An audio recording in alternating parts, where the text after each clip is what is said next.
On January 14, 2026, a news alert flashed. U.S. Navy carrier in tense standoff with unidentified submarine in the North Atlantic. The world watched as the USS George H.W. Bush faced a silent threat beneath the waves. Alarms blared, and sailors moved with urgent precision. The Atlantic's cold, gray waters hid a predator. An unknown submarine had breached the fleet's defenses. This was no drill. One wrong move could mean disaster. The carrier strike group, once a symbol of stability, was now under direct challenge. The intruder, a ghost on their sensors, was dangerously close to the carrier. On the bridge, the captain and crew understood the gravity. They were the front line. Was this an accident or a provocation? No one knew. Diplomats scrambled, but at sea it was about tactics and nerve.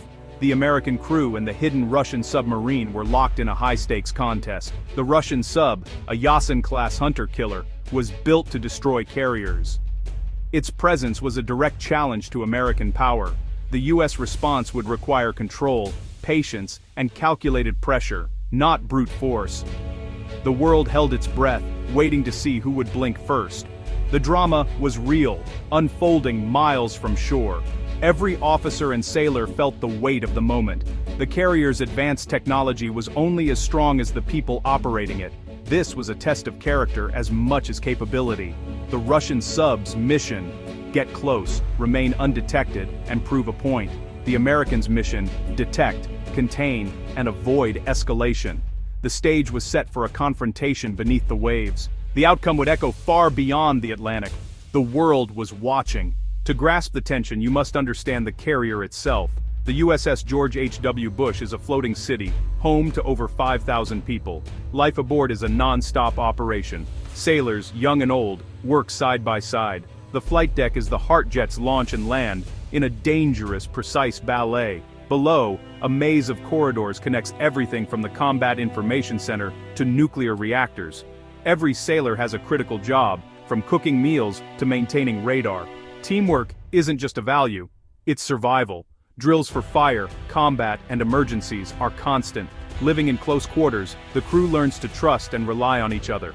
This relentless training forges a resilient, professional force. The carrier's power comes not just from its technology, but from its people. Each person is a vital part of the mission. The crew was ready for anything, though they didn't know what was coming. The sense of shared purpose is what makes the carrier formidable. In moments of crisis, this unity is their greatest strength. The ship is more than steel. It's a living, breathing team. And now, that team faced its greatest test. The USS George H.W. Bush never sails alone. It leads Carrier Strike Group 2, a symphony of warships and aircraft. A Ticonderoga-class cruiser shields the fleet with advanced radar and missiles. Arleigh Burke-class destroyers form a protective screen, hunting submarines with sonar and helicopters. A logistics ship keeps the group supplied, allowing months at sea.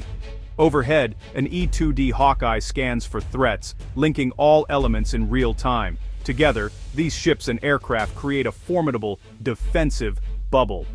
Information flows instantly, giving commanders a unified view of the battle space. The Russian submarines' challenge: pierce this network of steel and sensors. The Americans' challenge: keep the bubble unbroken. The contest had begun. Trouble began as a faint whisper, a sonar anomaly aboard the USS Truxtun. A young operator, trained to distinguish ocean sounds, caught something unusual. He reported a possible submerged contact, barely audible, but suspicious. The ship quieted its machinery, amplifying sonar sensitivity. The contact was relayed to the carrier's Combat Information Center. A P-8 Poseidon patrol aircraft was diverted, dropping sonobuoys to listen below. Soon, multiple sensors picked up the same faint sound. Analysts compared the data. The signature was mechanical, not natural. It matched a modern, quiet nuclear submarine, likely a Russian Yasin class.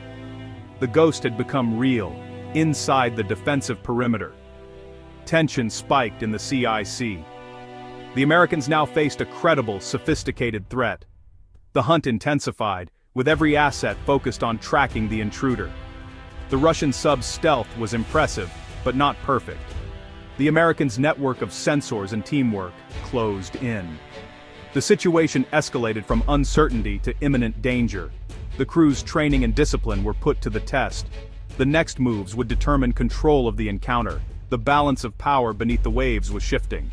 The Americans had found their target. The real game was about to begin. Confirmation of the Yasin-class sub changed everything. The admiral ordered restraint. No aggressive moves, just patient tracking. Destroyers tightened their patrols, boxing in the suspected sub. Only passive sonar was used. Listening, not provoking. MH-60R Seahawk helicopters launched, dipping sonar into the sea to pinpoint the sub. The P-8 Poseidon dropped more sonobuoys, creating a dense field of underwater sensors. The Russian commander, aware he was being hunted, slowed and tried to hide in thermal layers. The Americans painted a clearer picture with each data point. The sub's options narrowed run, or risk getting closer for a simulated kill. He chose to stay, confident in his stealth. The cat-and-mouse game intensified. Inside the K-561 Kazan, Commander Orlov felt the pressure mounting. His mission, prove the American carrier was vulnerable, but the Americans' relentless search was closing in. Orlov decided on a bold move, a sharp turn, creating a noisy knuckle in the water. It was a deliberate signal. I am here. He hoped to rattle the Americans, force a mistake. Instead, the U.S. commander stayed calm. The loud maneuver gave away the sub's exact position. The Americans used the noise to lock in on the Kazan. Helicopters and destroyers adjusted, tightening the net. Orlov's gambit had backfired. The invisible cage grew smaller and stronger. The Russian crew felt the pressure. Every move was tracked. The Americans' discipline and coordination paid off. The sub's stealth advantage was slipping away. The endgame was near. The American response was measured and precise. No escalation, just steady pressure. Helicopters leapfrogged above the sub, lowering sonar to signal, "We know you're here." Each time the Kazan moved, the Americans adjusted, never losing contact. The psychological toll on the Russian crew was immense. Destroyers deployed towed array sonars, forming a passive fence the sub couldn't cross. The Americans mapped the ocean's thermal layers, predicting the sub's moves. Orlov was running out of options. Fast meant noisy, slow meant detected. The strike group's teamwork and understanding of the environment cornered the Kazan. The Russian sub was now the hunted, not the hunter. Every escape route was blocked. The Americans' patience and coordination were unbreakable. The net was closing. The Russian commander faced a stark choice: risk destruction or concede. The Americans had achieved dominance without firing a shot. The outcome was inevitable. The final act was not a battle, but a forced retreat. After hours of relentless tracking, Commander Orlov knew he was beaten. He hadn't reached the carrier or escaped undetected. The Americans had him pinned. Continuing to evade would exhaust his crew and submarine. The P-8 Poseidon made a low pass, a symbolic gesture.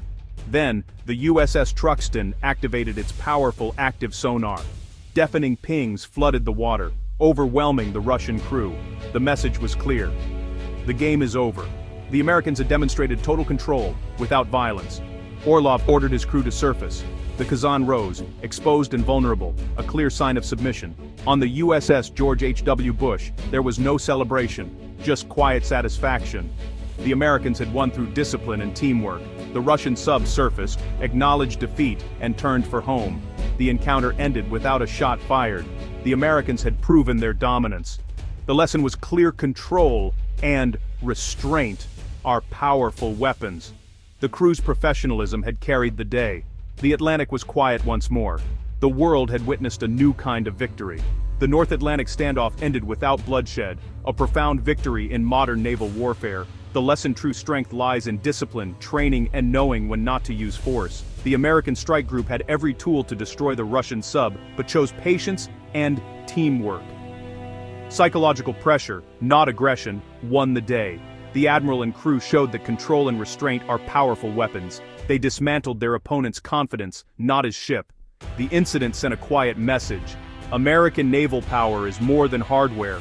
It's about people, tactics, and leadership. The crew of the USS George H.W. Bush met a top-tier threat with professionalism and precision. They won cleanly, without sparking wider conflict. The sailors were tested and excelled, proving the greatest strength is control. In a world of hair triggers, this quiet victory was a powerful reminder. Sometimes the most dominant move is the one you choose not to make. It was a victory of professionalism, patience, and peace through strength.